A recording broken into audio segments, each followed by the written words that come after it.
Hello दोस्तों, स्वागत है आप लोगों का इस वीडियो में। दोस्तों, इस वीडियो में मैं आपको बताने वाला हूं अब तक बिहार पुलिस के एग्जाम में, चाहे वो बिहार पुलिस कांस्टेबल का एग्जाम हो या फिर बिहार पुलिस सब इंस्पेक्टर का एग्जाम हो, इसके एग्जाम में जितना भी क्वेश्चन आया है वो सभी हम इस वीडियो में आपको दिखाने वाले हैं। और किस टॉपिक से दिखाने वाले हैं, तो दोस्तों वो टॉपिक है भारत में यूरोपीय कंपनी का आगमन।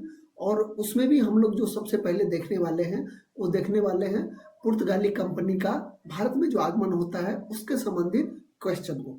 तो इस वीडियो में मैं जो कवर करने वाला हूँ, चाहे वो बीपीएससी हो, यूपीएससी हो, बिहार पुलिस हो, बिहार एसआई हो, लगभग हम आपको दिखाने का कोशिश करेंगे कि किस टाइप से क्वेश्चन पूछा जाता है, क्वेश्चन का लेवल क्या होता है। तो उम्मीद करते हैं कि आप लोग इस वीडियो में बने रहेंगे। तो चलिए बिना किसी देरी के हम लोग शुरुआत करते हैं और देखते हैं वन बाय वन क्वेश्चन को। तो दोस्तों देखिए, सबसे पहला क्वेश्चन देखिए यहाँ पर दिखाई दे रहा होगा आपको। ये देखिए, ये पहला क्वेश्चन में आपको क्या कहा जा रहा है कि भारत में पहले पुर्तगाली गवर्नर के रूप में कौन आया था। दोस्तों यहाँ पर देखिए आपको दिखाई दे रहा होगा, ये क्वेश्चन है कहाँ का, तो ये बिहार पुलिस 2018 में ये क्वेश्चन पूछा गया था। तो दोस्तों सबसे पहला गवर्नर के रूप में कौन आया था, तो वो जो आया था वो था फ्रांसिस्को डी अल्मेडा। ये जो आंसर है ये आपका करेक्ट है, फ्रांसिस्को डी अल्मेडा। ये भारत में पुर्तगाली के पहले गवर्नर के रूप में आया था। इसके बाद नेक्स्ट क्वेश्चन है जो कि यहाँ पर आपको दिखाई दे रहा होगा, सेकंड नंबर का है दोस्तों। ये देखिए, ये क्वेश्चन आया था बिहार पुलिस एसआई 2017 के एग्जाम में, ये क्वेश्चन आया था। इस क्वेश्चन को देखिए, ये क्वेश्चन आपको बताया कि पुर्तगाली का सबसे पहले भारत के किस बंदरगाह पर पहुंचे थे। मतलब पुर्तगाली सबसे पहले जो आए तो वो भारत के किस बंदरगाह पे पहुंचे थे।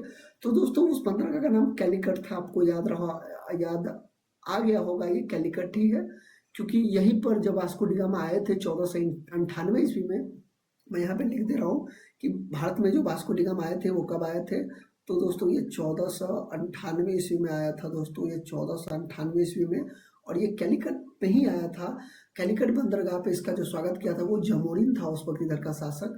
और ये सूरत क्या है, तो दोस्तों आपको ये पता होना चाहिए कि सूरत गुजरात में पड़ता है, जहाँ पे अंग्रेज अपना आके कोठी बनाता है और इसके बाद जो फ्रेंच आता है वो अपना कोठी बनाता है।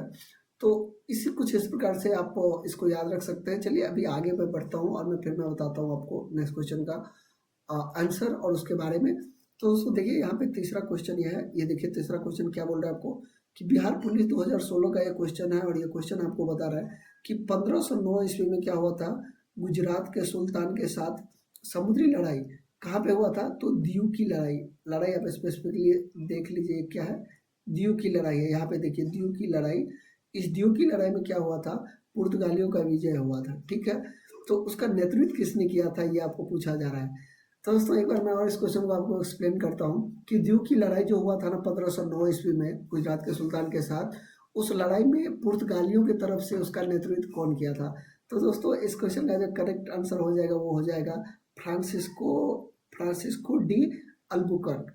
तो दोस्तों ये इस क्वेश्चन का करेक्ट आंसर है। उम्मीद करते हैं कि आप लोगों को समझ में आ रहा होगा। चलिए हम लोग नेक्स्ट क्वेश्चन के ऊपर चलते हैं। ये देखिए चौथा क्वेश्चन है। मैं ये आपको अभी दोस्तों बार बार नहीं बताने वाला हूँ कि ये कहाँ पे आया हुआ था, ऊपर में लिखा हुआ है, आप उससे समझ जाएंगे कि ये क्वेश्चन कहाँ पूछा गया था। मैं सिर्फ क्वेश्चन और आपको आंसर बताते चलता हूँ।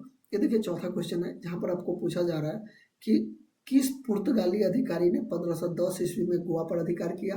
तो दोस्तों गोवा पर जो अधिकार करने वाला था वो यही था, फ्रांसिस्को डी अल्बुकर्क। क्योंकि इन्हीं ने अभी अपने जैसे ऊपर के क्वेश्चन में देखा कि 1509 ईस्वी में लड़ाई लड़ा था, और इसके बाद क्या होता है, उन्होंने 10 ईस्वी में इन्होंने गोवा को भी इससे आदिल शाही जो डायनेस्टी होता है उससे जीत लेता है।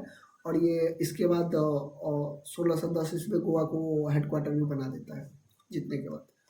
तो दोस्तों चलिए अभी हम आगे बढ़ते हैं। इसका देखिए पांचवा क्वेश्चन है जो कि यहाँ पर आपको बताया जा रहा है कि भारत में पुर्तगालियों का आगमन किस साल हुआ था। तो दोस्तों 1498 ईस्वी में, मैं ऊपर में आपको बता चुका हूँ। और वो आया कौन था, तो दोस्तों ये वास्को डी गामा आया हुआ था। आप याद रखिएगा कौन आया था, तो वास्को डी गामा आया हुआ था, आप याद रखिएगा। ठीक है, ये देखिए कब आया था, तो 1498 ईस्वी। आंसर भी मैं लिख दिया हूँ नीचे में ताकि आप लोगों को समझने में आसानी हो। ये देखिए दोस्तों यहाँ पे दोस्तों नंबरिंग का गलत ये इशू हुआ है, तो प्लीज़ आप इसको इग्नोर कीजिएगा, ये नंबरिंग का। बस आप क्वेश्चन को देखिए। यूपीएससी प्रीलिम्स 2016 में पूछा गया था कि निम्नलिखित में से किस यूरोपीय देश, यहाँ पे देखिए निम्नलिखित में से किस यूरोपीय देश ने भारत में पहला व्यापारिक केंद्र स्थापित किया था? तो दोस्तों जैसा कि आपको पता है कि पुर्तगाल जो कि सबसे पहले आया था और सबसे लास्ट में जाता है, तो अगर सबसे पहले ये आता है तो व्यापारी कोठी भी यही एस्टैब्लिश किया था। तो दोस्तों इस क्वेश्चन का आंसर पुर्तगाल है। फिर मैं अगला क्वेश्चन आपको दिखाता हूँ, यूपीएससी प्रीलिम्स 2012 में पूछा गया था। इस क्वेश्चन में है कि भारत पुर्तगालियों द्वारा पहला कारखाना कहाँ पे स्थापित किया गया भारत में? तो दोस्तों पुर्तगाली सबसे पहला जो अपना कारखाना होता है वो दोस्तों कहाँ पे बनाता है? तो ये कैलीकट में ही बनाता है। कैलीकट में ही सबसे पहला अपना कारखाना बनाता है पुर्तगाली। और ये दोस्तों कब बनाता है? तो दोस्तों ये 1503 ईस्वी में बनाता है, आप ध्यान रखिएगा। 1503 ईस्वी में ये अपना बनाता है, आप लोग इसको ध्यान रखिएगा, 1503 ईस्वी।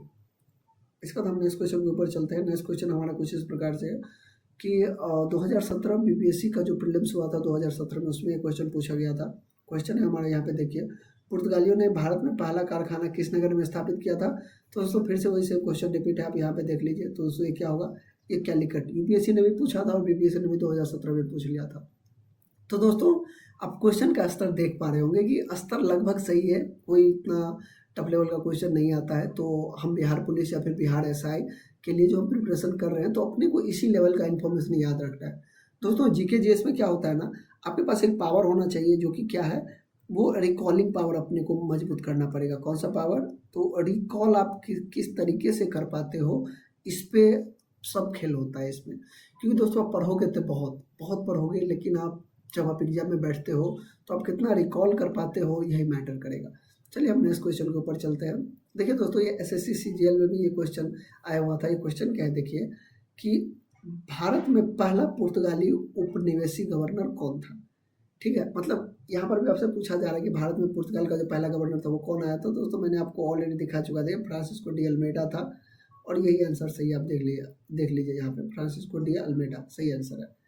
ठीक है, आगे बढ़ते हैं। देखिए एक क्वेश्चन फिर से है कि पुर्तगालियों ने गोवा पर कब अधिकार किया? तो दोस्तों 1510 ईस्वी, हमने ऑलरेडी देख चुका था। और देखिए ये मतलब बार बार क्वेश्चन को घुमा घुमा के पूछा जाता है, तो मेरा पर्पस यही था पर कि मैं आपको एक बार बता दूं कि क्वेश्चन का लेवल क्या होता है।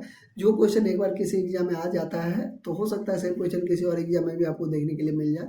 तो दोस्तों जो भी प्रीवियस ईयर क्वेश्चन जो कि एग्जाम में पूछे जाते हैं एक पर्टिकुलर टॉपिक से, तो उस क्वेश्चन को पढ़ना हमारे लिए बहुत ही ज़्यादा महत्वपूर्ण होता है। इसलिए मैंने ये आज का सेशन आप लोगों के सामने लेके आया और आप लोगों को बताने का कोशिश किया है कि क्वेश्चन का लेवल क्या होता है। ऐसा नहीं है कि जो क्वेश्चन एसएससी के जीके में पूछ दिया वो आपके बिहार पुलिस में नहीं आएगा, या फिर बिहार पुलिस सब इंस्पेक्टर में नहीं आएगा, या फिर बीपीएससी के एग्जाम में नहीं आएगा, या फिर यूपीएससी के प्रीलिम्स में नहीं आएगा। आ सकता है। तो एज ए स्टूडेंट हमें इस सबको एक बार प्रीवियस क्वेश्चन जो कि जहाँ से पूछा जाता है वो हमें जरूर देखना चाहिए। तो दोस्तों इस क्वेश्चन को हम देखते हैं। इस क्वेश्चन में देखिए, पुर्तगालियों के अनुभव की शुरुआत किस समुद्री युद्ध के बाद हुई? ठीक है, भारत में पुर्तगालियों की प्रभुत्व है, मतलब भारत में पुर्तगाली जो है वो मजबूत होता है किस समुद्री युद्ध के बाद? तो यहाँ पे देखिए दीव की लड़ाई आपको दिखाई दे रहा होगा, मैंने आपको ऊपर भी बताया था 1509 ईस्वी में। दोस्तों ये लड़ाई कब हुआ था? तो दोस्तों याद रखिएगा 1509 ईस्वी में। कब हुआ था? 1509 ईस्वी में दोस्तों लड़ाई हुआ था। इसी के बाद क्या होता है, पुर्तगाली बहुत ही मजबूत हो जाता है समुद्र में। तो दोस्तों लगभग 12 क्वेश्चन मैंने अभी तक आप लोगों को दिखाया। जस्ट नेक्स्ट वीडियो में एक अपलोड करूंगा जिसमें मैं आपको पूरा भारत में जो विदेशी कंपनी का आगमन होता है उसमें भी पुर्तगालियों का, तो उसका एक डिटेल लेक्चर हम लेके आने वाले हैं। प्लीज़ आप चैनल को सब्सक्राइब कर लीजिए ताकि उस वीडियो का नोटिफिकेशन आपको मिल जाए और आप आसानी से इसको देख पाएंगे। तो चलिए इस सेशन को यहीं पे एंड करते हैं, मिलेंगे हम लोग just next video. Thank you.